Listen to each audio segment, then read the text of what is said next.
अंजनी सुताय विद्महे वायुपुत्राय धीमहि तन्नो मारुति प्रचोदयात्। तो आज का हमारा टॉपिक है हनुमान जी के रोम रोम में बसे श्री राम। मान्यता है कि हनुमान जी का जन्म चैत्र मास की पूर्णिमा तिथि पर हुआ था, इसलिए हर साल चैत्र मास की पूर्णिमा तिथि को हनुमान जन्मोत्सव के तौर पर मनाया जाता है। हनुमान जी को बजरंगबली, केसरी नंदन, अंजनी पुत्र, पवन पुत्र, आंजनेय, रामदूत, रामदास आदि नामों से जाना जाता है। लेकिन हम देखें तो उनका हनुमान जी नाम सबसे प्रचलित है, वो सबके प्रिय हनुमान है। उनका यह नाम क्यों पड़ा? इंद्र द्वारा वज्र से प्रहार करने से उनकी हनु यानी ठुड्डी टूट जाने के कारण ही उन्हें हनुमान कहा जाने लगा। अगर हम देखें तो हिंदू धर्म के सबसे जागृत और सर्वशक्तिशाली देवताओं में एकमात्र हनुमान जी की कृपा जिस पर बरसना शुरू होती है उसका कोई बाल बांका नहीं कर सकता, और दसों दिशाओं और चारों युग में उनका प्रताप है, ऐसा माना जाता है और महसूस किया जाता है। इसलिए कहा गया है, चारों युग परताप तुम्हारा है प्रसिद्ध जगत उजियारा। हम जब हनुमान जी की प्रतिमा देखते हैं या उनका कोई चित्र देखते हैं, हम देखते हैं कि हनुमान जी को कभी एक हाथ में पर्वत धारण करके उड़ते हुए दिखाया जाता है, कभी राम जी की शरण में उनके चरणों के पास पालथी मारकर चुपचाप बैठे हुए दिखाया जाता है, तो कभी उन्हें अपना सीना चीरकर उसमें विराजमान राम और सीता जी को दिखाते हुए व्यक्त किया जाता है। सभी खिलाड़ी और योग करने वाले व्यक्ति हनुमान जी को अवश्य पूजते हैं, क्योंकि वो अतुलित बल के धाम हैं। हनुमान जी के हाथ में जो पर्वत है वो अपने स्वामी राम के द्वारा सौंपे गए कार्य को पूर्ण करने के उनके समर्पण भाव का प्रतीक है। जो भी कार्य हमारे गुरु, हमारे स्वामी हमको जब सौंपे तो उसको पूर्ण समर्पण के साथ पूरा करना चाहिए। यह हनुमान जी से हमको जो है सीखने मिलता है। उनके हृदय में विराजित राम और सीता दर्शाते हैं कि सच्चे भक्त के हृदय में केवल भगवान ही विराजते हैं। राम दरबार में उनकी मुद्रा उन्हें राम के एक सेवक के रूप में व्यक्त करती है। यह उनकी शांति, मस्तिष्क की केंद्रीयता और नियंत्रण तथा सत्य के प्रति उनकी निष्ठा को भी बताती है। हनुमान की तरह हमें अपने मस्तिष्क और बुद्धि को अपनी आत्मा के नियंत्रण में लाकर अपनी आत्मा की सेवा करनी चाहिए। यह हनुमान जी से हमको सीखने मिलता है। हम सभी जानते हैं 40 दोहों वाले हनुमान चालीसा का पाठ करोड़ों हिंदू प्रतिदिन करते हैं। इसमें रामायण में वर्णित हनुमान जी के गुणों व कार्यों का वर्णन किया गया है। इसका पाठ हमें उन गुणों को समाहित करने की याद दिलाता है कि हमें कैसा बनना है जीवन में। शारीरिक, मानसिक, भावनात्मक और आध्यात्मिक शक्ति, ज्ञान गुण सागर उनको कहा जाता है। सर्वोच्च विद्या, विनम्रता, राम की सेवा, निडरता, निस्वार्थता, निर्भिमानिता तथा कुछ भी असंभव नहीं, ये हमारे जीवन में उनके सद्गुण आने लगते हैं जब हम रोज नियमितता से हनुमान चालीसा का पाठ करते हैं। जीवन में श्री, शक्ति और समृद्धि एक साथ कैसे पाई जा सकती है, यह जानने के लिए महाबली हनुमान के चरित्र से बेहतर कोई दूसरा चरित्र नहीं हो सकता। ऐसा माना जाता है कि हनुमान जी इस कलयुग में सबसे जागृत और साक्षात देवता हैं। हनुमान की भक्ति और हनुमान चालीसा पढ़ने से व्यक्ति के जीवन की सभी तरह की बाधाओं का निराकरण होता है। तो हे बजरंगबली, अगर आप रक्षक हैं तो हमें क्यों डरना चाहिए। इसीलिए कहा गया है, सब सुख लहे तुम्हारी सरना, तुम रक्षक काहू को डरना। हनुमान जी की जो निष्ठा थी भगवान श्री राम के प्रति, उनकी जो श्रद्धा थी, उनकी कृतज्ञता के लिए इतने हनुमान जी के मंदिर है कि यदि किसी को भक्त बनना है, किसी को सेवक बनना है अपने स्वामी का, तो किस तरह होना चाहिए। और ये जो प्रतिष्ठा है हनुमान जी को एक उपहार में नहीं मिली, इसके लिए उनको अपने आप को गलाना पड़ा, कड़ कड़ को जलाना पड़ा, और फिर हनुमान जी ने अपने रोम रोम में अपने श्री राम को बसा लिया। और फिर उनके अंदर से निकल पड़ा, राम काज कीन्हे बिना मोहि कहाँ विश्राम। और यही रट हमारे श्वास में भी चलना चाहिए कि हमारे श्री राम के काज के बिना हमें विश्राम नहीं लेनी है। और उनके चरित्र से क्या हमको सीखने मिलता है कि अपने स्वयं को अपने इष्ट प्रभु श्री राम के लिए अपनी पूरी चेतना और तत्परता, जो हमारे जीवन में शक्ति है, श्रद्धा है, समय है, वो पूरा अपने श्री राम के लिए हमको लगाना है। और इसके लिए क्या करना पड़ता है कि जैसे हनुमान जी के हृदय में कोई खुद की निजी इच्छा व महत्वाकांक्षा नहीं थी, और उन्होंने एक कर लिया था अपने को अपने भगवान श्री राम से। उनके चरणों में अपनी सब इच्छाएं, कामनाएं उनके चरणों में विसर्जित कर दी थी। यही हमको सीखना है कि हमारी खुद की कोई इच्छा कामना न रह जाए, जो गुरुदेव की इच्छा वो हमारी इच्छा है। अब देखिए यहाँ पे बताया गया कि ये इतनी जो आत्मीयता थी भगवान श्री राम के साथ वीर हनुमान जी की, तो इतनी सघन कैसे थी? तो बोले इसमें भावुकता का आधार नहीं था कि हाँ भगवान श्री राम मेरे जो है स्वामी हैं, नहीं, यहाँ बता रहे कि उनकी साधना का चमत्कार था कि जो इष्ट देव का ध्यान पूजन करने तक सीमित नहीं थी कि केवल वो श्री राम का पूरे टाइम पूजा पाठ करते थे। उन्होंने क्या किया था, अपनी इच्छा को उनकी इच्छा में समर्पण कर दिया था, और जितने उनके पास साधन थे, जो भी उनके पास बल विद्या बुद्धि सब था, वो श्री राम के काज में लगा लिया था। इसीलिए बोला जाता है कि राम पंचायत में उनको जो है छठे के रूप में हनुमान जी घुस पड़े। तो देखिए ऐसे ही उनको ये सब नहीं मिला, उनको कितना कुछ करना पड़ा। अब अगर हम देखें तो भगवान राम से हनुमान जी का संपर्क जिस दिन हुआ, उस दिन से अंत तक वे उन्हीं के काम में लग रहे। अगर हम देखें तो उन्होंने जो कार्य किए उसमें 5 प्रमुख थे। क्या था? पहला, सुग्रीव को अपनी समस्त सेना राम काज में लगाने के लिए सहमत कर लेना। देखिए पहले तो ये होता है कि लीडर की क्वालिटी होनी चाहिए कि जाके जो काम करना है उसके लिए दूसरों को बनाना। हम काम तो बहुत करना चाहते हैं गुरुदेव के, पर हम बोलते लोग सुनते नहीं है। तो हमको हनुमान जी से सीखना है कि अपना कार्य कैसे बनाना चाहिए। दूसरा, सीता माता को खोजे बिना वापस न लौटने का संकल्प लेना और उसे निभाना कि जब तक हम गुरुदेव का ये काम नहीं कर लेंगे तब तक और दूसरा कुछ नहीं करेंगे अपने जीवन में। तीसरा, समुद्र लागने और लंका दहन का दुस्साहस अकेले ही करना कि कई बार हम पूरे टाइम दूसरों की सहायता के ऊपर हम निर्भर रहते हैं, पर अपने अंदर वो साहस पैदा करना है कि गुरु कार्य के लिए आगे बढ़ना है, गुरुदेव साथ है तो हमको कैसे भी करना है। चौथा, लक्ष्मण को जीवित करने के लिए सुषेण वैद्य को चुरा कर लाना और पर्वत समेत संजीवनी बूटी प्रस्तुत करना, कि जिसको बोलते हैं ना कि आज गुरुदेव के जो ज्ञान की संजीवनी है वो घर घर हमको पहुंचाना है। पांचवा है राम राज्य की स्थापना और अश्वमेघ सरीखे प्रयोजनों में अंत तक लगे रहना, कि केवल एक काम चालू करके बैठ नहीं जाना है, पर गुरुदेव के कार्य तो हमको जीवन पर्यंत तक, जब तक पूरी दुनिया में गायत्री को, गुरुदेव के ज्ञान को हम ना फैला दे, हमको चैन से नहीं बैठना है। तो बोलते इसीलिए कहा जाता है राम से अधिक राम के दास। तो हमको भी वो लोग जाने कि ये परम पूज्य गुरुदेव युग ऋषि आचार्य श्री राम शर्मा के शिष्य हैं और इनके जैसा हमारा जीवन होना चाहिए, इनके जैसे कार्य की शैली, इनके जैसा हमारे जीवन में साहस उत्साह उमंग होना चाहिए कि राम काज कीजिए बिना मोहे कहाँ विश्राम। अगर हम देखें तो हनुमान जी ने जो 5 इतने बड़े बड़े कार्य किए, इनको अमल में लाने और सफल बनाने का संकल्प हमें भी अपने कंधों पर लेना है अलग अलग तरीके से।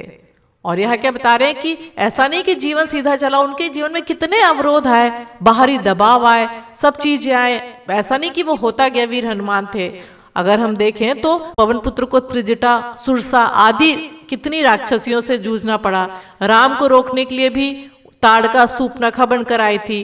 तो यहाँ बता रहे कि जब हम जीवन ऊंचा जीना चाहते हैं, आदर्शों पे चलना चाहते हैं, अपने गुरु का कार्य करना चाहते हैं, तो बता रहे कि जो दुष्ट शक्तियां वो रास्ते में आती हैं, पर यहाँ बता रहे कि जो राम के भक्त होते हैं, जो श्री राम के शिष्य होते हैं, उनके रास्ते की सारी बाधाएं हटती हुई चली जाती है भगवान श्री राम की कृपा से। तो हमको भी जीवन में जब कुछ कार्य करना पड़े गुरुदेव का, या साधना करनी है, या कोई हम प्लानिंग करते हैं, आगे बढ़ना चाहते हैं, बाधाएं आएंगी, लेकिन हमको पता है कि हमारे श्री राम का वरद हस्त हमारे साथ में है। और जैसा कि बोला जाता है कि अग्नि परीक्षा में से गुजरे बिना सोने का खरापन सिद्ध नहीं होता। तो हमको भी अपना जो खरापन यदि सिद्ध करना है तो हमको तपना पड़ेगा, तभी जिस तरह से वीर हनुमान के रोम रोम में श्री राम बसे थे, हमारे भी रोम रोम में हमारे श्री राम बसेंगे। अब हम देखें बजरंग बली है, उनका केसरिया रूप है, लाल सिंदूर उनके ऊपर लगा है। तो हमको जानना चाहिए कि उससे हम क्या सीखते हैं। बोलते हैं लाल देह लाली लसे, अरुधरी लाल लंगूर, वज्र देह दानव दलन, जय जय जय कपिसूर। अर्थात लाल रंग का सिंदूर लगाते हैं, देह जिनकी लाल है और लंबी सी पूंछ है, वज्र के समान बलवान शरीर है, जो राक्षसों का संहार करते हैं, ऐसे श्री कपि को बारंबार प्रणाम है। तो क्या हुआ, माँ सीता को अपनी मांग में सिंदूर भरते देखकर एक बार हनुमान जी ने जब ऐसा करने का कारण पूछा, तो माता जानकी ने कहा, पुत्र, एक तो श्री राम की दीर्घायु के लिए मैं इसे लगाती हूँ, दूसरे इसे देखकर श्री राम प्रसन्न होते हैं, क्योंकि सिंदूर लगाने का अर्थ है श्री राम ही मेरा सर्वस्व है।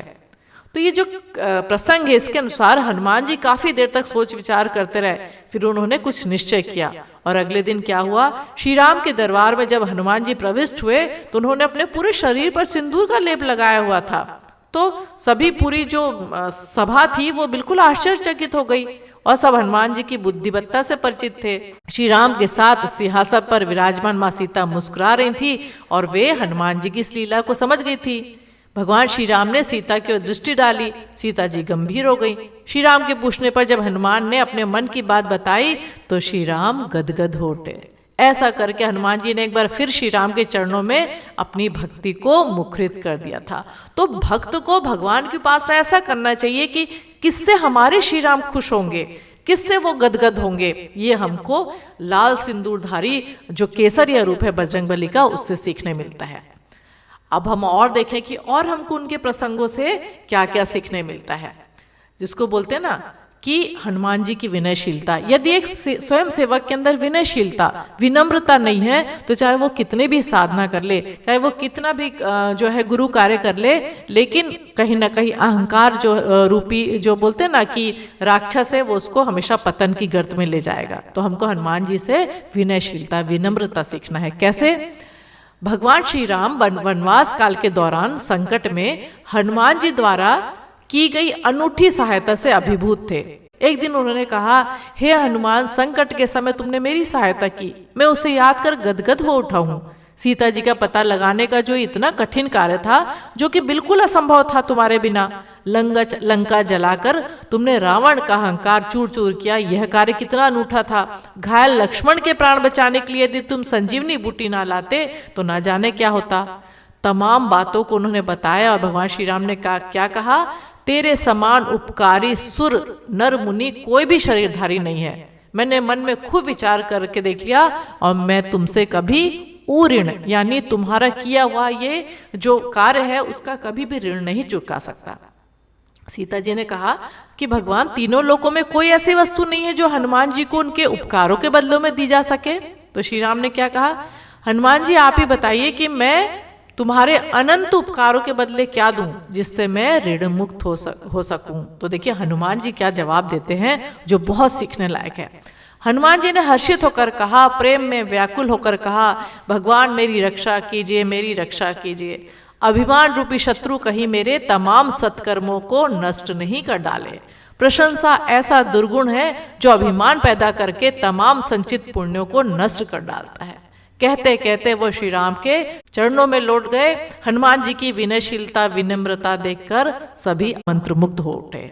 तो देखिए यहाँ पे बता रहे हैं कि हम थोड़ा सा भी कुछ करते हैं, गुरुदेव हमने तो इतना किया और अब हमको लगता है कि हमने गुरुदेव को उधार ले लिया, अब तो गुरुदेव को ये काम करना पड़ेगा। पर देखिए कितने उससे बताया कि भगवान क्या नहीं देना चाह रहे हैं, पर बोल रहे हैं नहीं, मुझे गुरुदेव, हमको हमेशा ये बोलना है, इदम नमम गुरुदेव, इदम नमम, बस जो है आपके गुरु कृपा ही केवलम, बस हमको ये बोलना है। तो हमारे अंदर विनम्रता बहुत बहुत जरूरी है।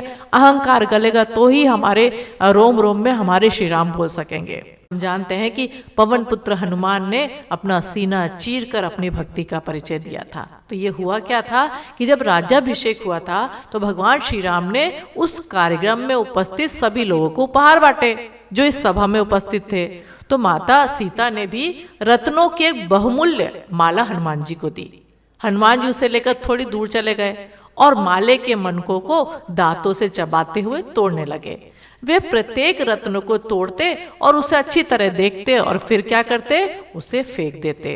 हनुमान जी के ऐसा करने पर लक्ष्मण जी को बहुत क्रोध आया। उन्होंने श्री राम से कहा कि हे भगवान, माता सीता ने अमूल्य रत्नों और मनकों की यह माला हनुमान जी को दी और ये उस मालों को तोड़कर फेंक रहे हैं। क्या उन्हें पता नहीं कि इसका कितनी कीमत है इन रत्नों की?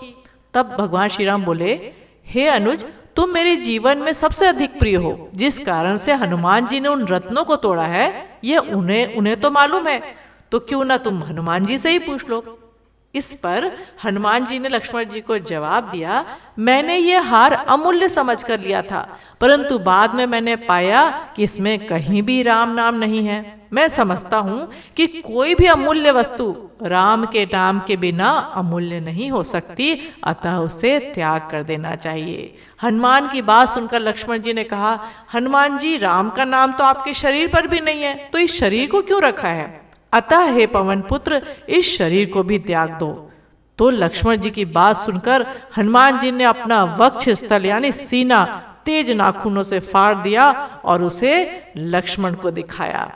सीना चीर के बोले हनुमान जी, मेरे हृदय विराजे श्री राम जी। तो हनुमान जो वहां लक्ष्मण जी थे और पूरी सभा ने क्या देखा कि हनुमान जी के फटे हुए वक्ष स्थल में भगवान श्री राम माता जानकी सहित विराजमान है। और सबका हृदय गदगद हो गया और उनकी भक्ति के आगे जो है सब लोग नतमस्तक हो गए। तो हमको भी यहाँ पे ये समझना चाहिए कि हमको परम पूज्य गुरुदेव मिले हैं, उनका यह अमूल्य ज्ञान मिला है, पर हमको उसकी कीमत समझनी चाहिए। इसलिए हम जब दुनियादारी में भौतिक सुख साधनों में ज़्यादा जाने लगते हैं तो हमको ध्यान रहना चाहिए कि ये टेम्परेरी चीज़ें हैं, इसमें गुरुदेव नहीं है, इसमें केवल क्षणिक सुख है, लेकिन जो परमानेंट है वो परम पूज्य गुरुदेव है और उनका ज्ञान है जो हमको जो है इस जीवन में ही हमारे जीवन को सौभाग्यशाली बनाने वाला और सदुपयोगी बनाने वाला है। अब देखिए और हम क्या सीख सकते हैं कि हनुमान जी से हमको मैनेजमेंट सीख सकते हैं। वो मैनेजमेंट गुरु हैं। आइए जानते हैं कि कैसे उनकी मैनेजमेंट जो क्षमता थी वो कितनी जबरदस्त थी और कैसे जो है पूरे रामचरितमानस में ऐसे कितने एग्जाम्पल है जिससे सिद्ध होता है कि हमको मैनेजमेंट जो है किस तरह से हनुमान जी से सीखना चाहिए। उन्होंने समुद्र पार किया। श्री राम के परम भक्त हनुमान जी ने सेना से लेकर समुद्र को पार करने पर जो कार्य कुशलता व बुद्धि के साथ कार्य किया वो विशिष्ट मैनेजमेंट को दर्शाता है। हर काम में निपुण। भगवान श्री राम से परिचय के बाद हनुमान जी को जो भी कार्य सौंपा गया वो उन्होंने पूर्ण कुशलता के साथ संपन्न किया। इस प्रकार हनुमान जी को प्रबंधन के क्षेत्र में कुशल स्तंभ माना जा सकता है। प्लानिंग। श्री हनुमान जी ऊर्जा प्रदान करने वाले शक्ति और समर्पण के पुंज है। आज के युवा मैनेजरों को अंजनी पुत्र हनुमान जी से कई प्रकार की प्रेरणा मिलती है कि सही तरीके की प्लानिंग क्या होती है, तभी तो वो इतने बड़े कार्य को संपन्न कर पाए। दूरदर्शिता। हनुमान जी ने सहज और सरल वार्तालाप से अपने गुण से कपिराज सुग्रीव से श्री राम की मैत्री करवाई। उनकी दूरदर्शिता का ही परिणाम था कि सुग्रीव राम जी के सहयोगी बने। हनुमान जी की कुशलता व चतुरता आगे चलकर दिखाई दी जब सुग्रीव श्री राम के काम आते हैं और राम जी की मदद से सुग्रीव को अपना राज मिलता है। सबकी सलाह सुनने का गुण। हनुमान जी का राम काज हेतु उत्साह और जामवन से मार्गदर्शक चाहना भी प्रबंधन का तत्व है। सबको सम्मानित करना, सक्रिय और ऊर्जा संपन्न होकर कार्य में निरंतरता बनाए रखना किसी कार्य सिद्धि का गुरु मंत्र है। अब यहाँ बता रहे हैं हर हाल में मस्त। आज की सबसे अनिवार्य मैनेजमेंट क्वालिटी, वे अपना विनोदी स्वभाव हर सिचुएशन में बनाए रखते थे। हर हाल में मस्त रहना आज की सबसे बड़ी जरूरत है। हनुमान जी की चतुराई हमारे लिए प्रेरणादायक है। इसलिए कहा गया है विद्यावान गुणी अति चातुर और राम काज करिबे को आतुर। वे आतुर है, आलसी नहीं है। जिसे राम भक्त होना है, हनुमान भक्त होना है, वे आलस से छोड़ दें। आध्यात्म में आलस्य का कोई काम नहीं, और आध्यात्म ही क्यों, सांसारिक जीवन में भी आलस्य अपराध है। तो इस तरह से हमने बहुत कुछ सीखा कि कैसे हमको हनुमान जी के जैसे बनना चाहिए और करना चाहिए। अब यहाँ पे बता रहे हैं कि जब भगवान श्री राम रामराज की स्थापना के समय अयोध्या के सिंहासन पर बैठे तो उन्होंने क्या कहा, मम सेवक प्रियतम मम सोई, मम अनुशासन मान ही जोई। यानी मेरा सेवक और मेरा सबसे अधिक प्रिय परिजन वही है जो मेरा अनुशासन मानता है। तो गुरुदेव माता जी यहाँ बोल रहे हैं, जो मुझे प्यार करते हैं और मेरा विशेष प्यार पाना चाहते हैं, वे मेरे बताए जीवन अनुशासनों का अभ्यास करते रहे और जीवन को श्रेष्ठ बनाए। तो हमको ये ध्यान रखना है कि ज्ञान सुनने से केवल जीवन में नहीं आता है, उसको अपनाना भी पड़ता है। और गुरुदेव यहाँ पे बता रहे हैं कि अगर हम देखें तो साधन, योग्यता, शिक्षा आदि की दृष्टि से हनुमान जी अपने पूरे ग्रुप में बहुत छोटे थे और उनका भूतकाल अगर देखें तो सुग्रीव की नौकरी करने में बीता। पर जब वो इतनी शक्ति के साथ, इतनी बड़ी शक्ति के साथ सच्चे मन और पूर्ण समर्पण के साथ लग गए तो फिर उन्होंने क्या किया, लंका दहन, समुद्र झल्लांगने और पर्वत उखाड़ने का राम लक्ष्मण जी को कंधे पर बिठा रखने का श्रेय किसको मिला, बजरंगबली को मिला। तो गुरुदेव बोल रहे हैं आप लोगों में से मैं प्रत्येक से एक ही आशा और अपेक्षा रखता हूं कि कोई भी परिजन हनुमान से कम स्तर का ना हो। तो गुरुदेव बोल रहे हैं कि पूर्ण सच्चे मन और पूर्ण समर्पण के साथ गुरुदेव के काम में लगना है। और आज हम जिस तरह से वो भगवान श्री राम के साथ जुड़ के कितने शक्तिशाली बन गए थे, तो हम भी अपने श्री राम के साथ जुड़ के पावर हाउस के साथ जुड़ गए हैं। इसलिए कभी भी अपने को निराश, परेशान, हताश ना सोचें, कभी भी अपने को छोटा ना माने, क्योंकि हम परम पूज्य गुरुदेव से जुड़े हैं। और जब परम पूज्य गुरुदेव से जुड़ गए तो उनका आशीर्वाद हमेशा साथ है। बस उनके अनुशासन में चलना है, जैसा वो चाहते हैं वैसा जीवन बनाना है। फिर कोई भी कार्य हमारे लिए जीवन के लिए असंभव नहीं है। और बाकी चीजों की चिंता छोड़ दें, क्योंकि गुरुदेव का आश्वासन है कि बेटा हम तुम्हारी पूरी जिम्मेदारी लेते हैं। तो फिर बस हमको तो क्या करना है, सब चिंता छोड़ के अपने श्री राम के चरणों में पूर्ण समर्पण के साथ लग जाना है और अपने जीवन को सफल बनाना है। गुरुदेव आगे बताते हैं, स्मरण रखें कि मिशन का काम अगले दिनों बहुत बढ़ेगा, अब से कई गुना अधिक। ये कौन लिख रहे हैं, हमारे युग ऋषि। अब से कई गुना अधिक, इसके लिए आपकी तत्परता ऐसी होनी चाहिए जिसे ऊंचे से ऊंचे दर्जे की कहा जा सके। आपका अंतराल जिसका लेखा जोखा करते हुए अपने को कृत्य कृत्य अनुभव करे। हम फूले ना समाये और प्रेरक सत्ता आपको इतना घनिष्ठ बनाए जितना कि राम पंचायत में छठे हनुमान भी घुस पड़े थे। तो गुरुदेव बोलते इतना प्यार करो मेरे काम को और जो मैं तुमको बता रहा हूँ। और बोले आप हमारे भी जो है साथ में ऐसे घुस जाओगे, ऐसे रच बस जाओगे हमारे अंदर जैसे हनुमान जी रच बस गए थे भगवान श्री राम के अंदर। हनुमान जी को उनकी भूली शक्ति किसने याद दिलाई थी, जामवंत जी ने। हम भी बार बार भूल जाते हैं, फिर घुस जाते हैं दुनियादारी में, लेकिन उसमें फंस के नहीं रह जाना है। जैसे कमल कैसे कीचड़ से निकल के रहता है और रहता तो वही है, हमको भी दुनियादारी में रहना है, लेकिन कमल के जैसे खिल के निकलना है जो कि भगवान के श्री चरणों में चढ़ने योग्य बनता है। गुरुदेव बार बार हमको याद दिला रहे हैं भूली हुई शक्ति को।